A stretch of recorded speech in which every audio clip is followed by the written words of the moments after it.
We're here with Andrew Rodriguez. He's one of the composers from Gabrielle Elena Frank's Creative Academy of Music. And this is our final interview in our series of interviews. And thanks so much for being here, Andrew. Thank you for having me. I'm glad we get to talk again. It was really enjoyable getting to talk at the concert when everything was premiered. Yeah, that was actually, I really loved that night. That was such a great experience. It was the first concert actually that Del Sol had done, like since, getting back to rehearsing. And even since then, we haven't performed again. It Wow. was so special. Yeah, it was a really fun night. I've been thinking about it a lot since. I really enjoyed it. Me too. It also it brought so many people together in a really great way. I Hmm. think we saw like the beauty of what an online concert can actually give to us when like people, a bunch of composers that come from different places all around the country, and um, they can all bring an audience, and then like people all around can feel together in a really special way. Yeah, there were a lot more people in that Zoom than I thought would be in it. Me too. Because I feel like every concert there's like what 20 people there. There's 20 to 40 people there, and even like in the before times, it's not like live stream concerts weren't a thing, but in the before times, there would be a live stream concert and like 10 people would watch it because they'd be out doing other things because you could actually do things before. But now it feels just like everybody's really excited to see music again, even if it's separated like this. And it's really interesting to see how things have turned and evolved, and people are invigorated by these things. And I guess they probably realized they kind of took it for granted before.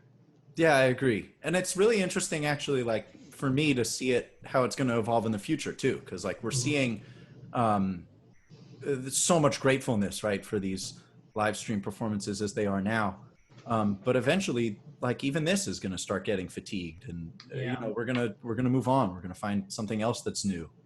Um Actually, is that something that you think about a lot? Like if you're composing a piece, like as you're writing right now, is that on your mind?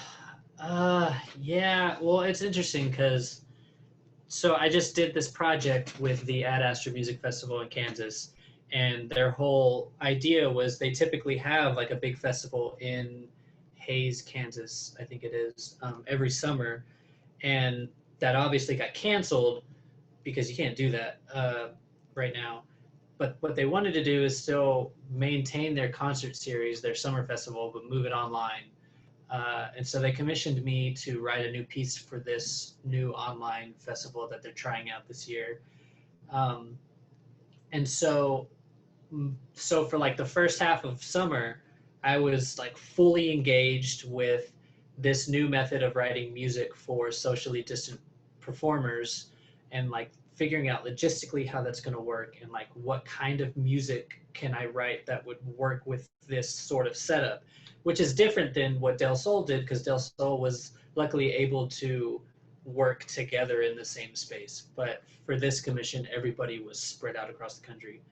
Um, and so I was thinking so hard about that kind of music making for like the first half of summer, and now I never want to think about that again. And I just want to. I mean, right now I've been in my I'm sort of in like a decompress mode because that was like a really fast paced project, and we had like a really hard time crunch.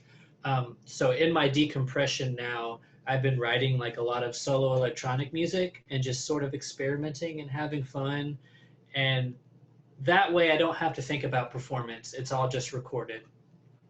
Yeah. And so that's like one way that I'm kind of like migrating away from this other project that was so based on in the online world. And so I've like been kind of thinking about like writing new music and how is that going to be performed, and am I going to have to think about logistics again? And I kind of just want to just just wait until performances can come back, and then I'll write a new piece because Yeah. it was just a really, I don't know, I had too much of this online thing at one time, so I just need to really decompress from it. Yeah, I feel that. I mean, it's going to be Right. It's just going to be a weird transition, and we're going to have a lot of them as things, both evolve on the internet and evolve in the world in a way that we can like get together again. I'm actually really curious that you said it about the electronic music too, because it's like we're going to be in this like digital space, and Uh-huh. I think a lot of creative people are going to like, you know, sort of go towards Yeah. what's available to them, which right now is all electronic and all digital, and like getting back into this analog world. Um, it might actually be really fascinating. Yeah. Yeah, there's definitely a lot of musicians kind of I see a lot of like new so there's obviously like a lot of composers and songwriters that are like going hard on this time to just write and release new music within their means that they have available to them. But I've also been seeing like a lot of like performers that aren't necessarily composers or songwriters, and they're now diving into that, which is really exciting because they can't perform, so they're looking for other creative outlets, and so they're like starting to dabble in composition or songwriting or whatever it may be, and that's really exciting.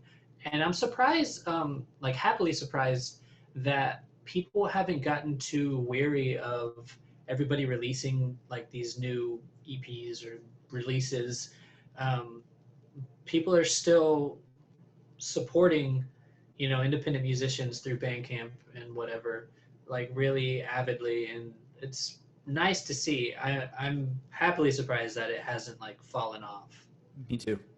Yeah, like those Fridays. It's like the first Friday of every month, right, or something Yeah, that Bandcamp does. Like 100% of the proceeds to the artists. I've been seeing, like all over like my social media and stuff. Um, a lot of friends are like putting stuff out, and it seems like really well received. yeah, it is. Yeah. So let's talk a little bit about now that we've avoided the topic of your piece for a little bit.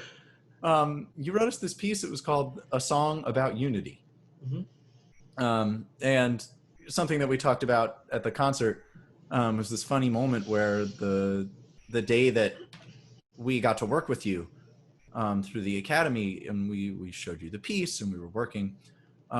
It was almost like in passing, right, that you mentioned that the name of the piece was written sort of sarcastically, and you said it, and we didn't actually say anything to you about it when it happened. We all just sort of looked at each other, but we were taking that totally seriously. And for everyone that has already heard the piece, and if you haven't, go check out the link on YouTube. uh, it's like this incredible sort of like chaotic rhythms and an awesome groove and a lot of extended techniques. And at the very end, there's like this triumphant section in A major, and we totally read that as unity and like this like long sort of arcing path towards this final section. Um, but tell everyone why it was so sarcastic. I loved that. Yeah, I'm kind of glad we get to kind of go into this again because there's a little more to it than we had time for before. So, a song about unity. Um, so maybe sarcastic's not the right word. I know I used that word initially, but maybe that's not the right word. But really, so in my headspace while composing this piece, I I kind of was unconsciously thinking a lot and seeing a lot of this whole this whole era of how classical music and especially classical music institutions, like the large institutions, are there's a need for like diversity, and there's a need to change programming and to like really get in touch with where we are with society, and they've fallen far behind.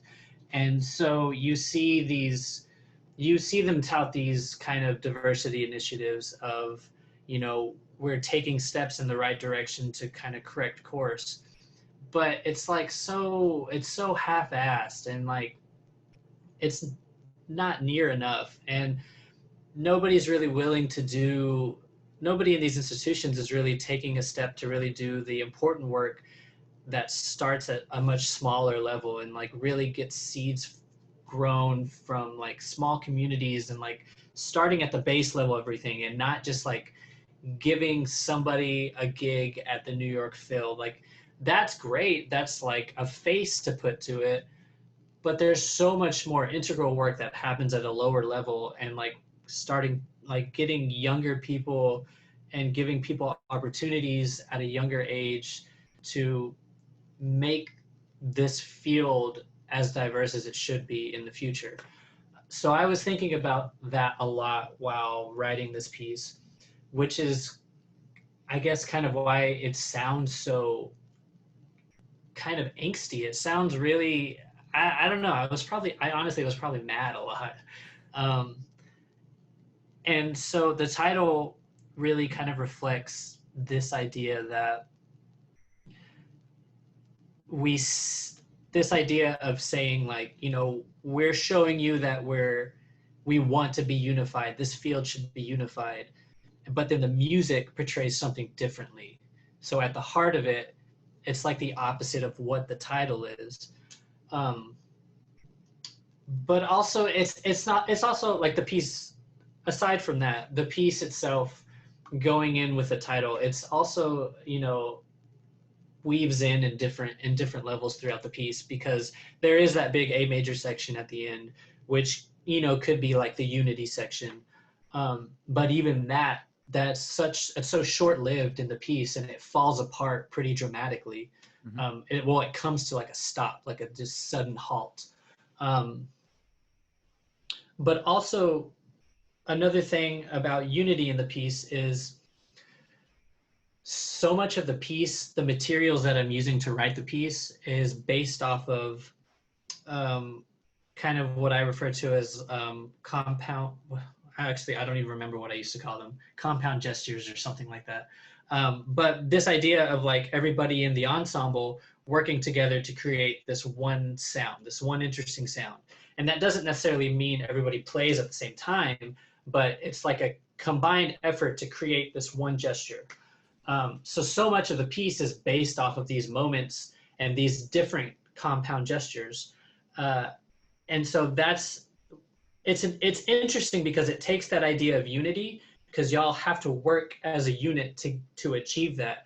But also just on a surface level, listening to these gestures, they're very they're very like harsh, and they're very kind of lopsided. There's one section of the piece. I kind of don't remember what the tempo marking. There's a section, the tempo marking is labeled as working together as one lopsided machine or something Mhm. like that. Yep. Um, and so that idea of like a lopsided machine, everybody's working in unity to create this gesture, but the gesture is almost unpleasant. It's got this weird, like, you know, rickety feeling to it. And Yeah. so that was, you know, another aspect of like this unity thing that I was kind of working with subconsciously, is I wanted everybody to be playing together, but not in like a necessarily pleasant way. It's an interesting sounding thing, I think, but it's not. Whenever we say like unity and like we're unified as like a community and in our field, we don't think about something. If we were to sonify that, we wouldn't think about this weird kind of thing that is Yeah. like what a lot of the piece kind of sounds like. Absolutely. um, yeah, so there's like various levels of where the idea of unity comes into play throughout the piece, and it's a lot of pitting the idea of unity against what you actually hear. Something that we actually talked about a lot while we were rehearsing was this idea that we were like, it was sort of metallic and that we were gears in a machine. Right. It was like a really strong image that came into our mind like all the time. And so when you're talking about that, it's really funny. Like the way that we were talking about how much unity that actually takes to have gears that are like exactly clicked into place and operating on that sort of level. It like, you know, when we got it right, it just made the groove feel so like so deep and so Yeah. grounded. Yeah, it was really cool. Yeah. And I was before I got to hear the first rehearsal, I was kind of sweating bullets. I was like, did I make this like too complicated for the time schedule that we're on? And then just that first rehearsal, y'all nailed it. And I was like, yes, these are my people. Well, your sound might have been cutting out then. If you're saying Yeah. nailed it. But well, actually, something that we really got from all that groove stuff and from talking to you, we know that you like played in sort of punk bands, right, when you were growing up, Mhm. and like that influence we felt like was all over this piece. Is that something that you feel like is sort of all over a lot of your compositions, or do you really think about it, or? Um, I would bet that it probably is. But at this point in my life, it's something I don't think about anymore. I feel like there was a point in my life where, maybe back in undergrad, probably right before I went to grad school, I was trying to separate those two things in my life. Like there's one side of me that was just a composer and I wrote serious music.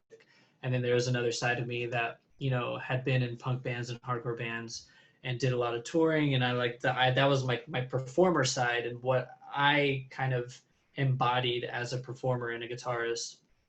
And so I tried really hard to keep those separate. Um, and then at one point it kind of clicked and I realized that was dumb and I shouldn't do that.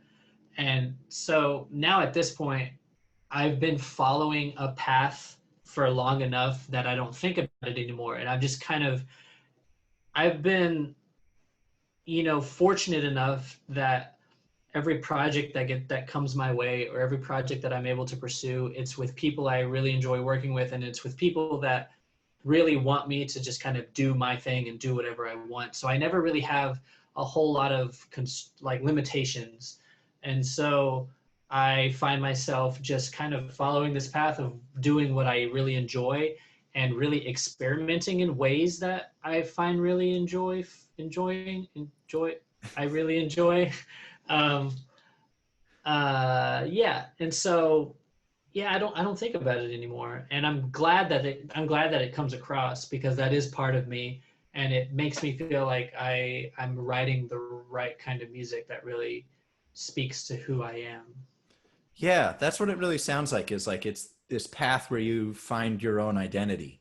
Um, and I mean, we've all been there, and like I think that that's something that is really important to us as a quartet when we're working on a piece, and something that I think is really unique actually to getting to work with living composers, is that we can hone in our own sense, like as a quartet, of who the composer is, their Mm, identity, and get like a really deep sense of that without being able to meet you, maybe, just sort of adds this layer of mystery. Um, yeah, yeah, yeah, totally. Wow. Well, awesome. This has been great. It's really fun to talk to you as always. yeah, Thanks for doing this. no And problem. yeah, thanks to everyone for watching. Thanks for supporting us on Patreon, and we'll see you soon. Thank Thank you. you.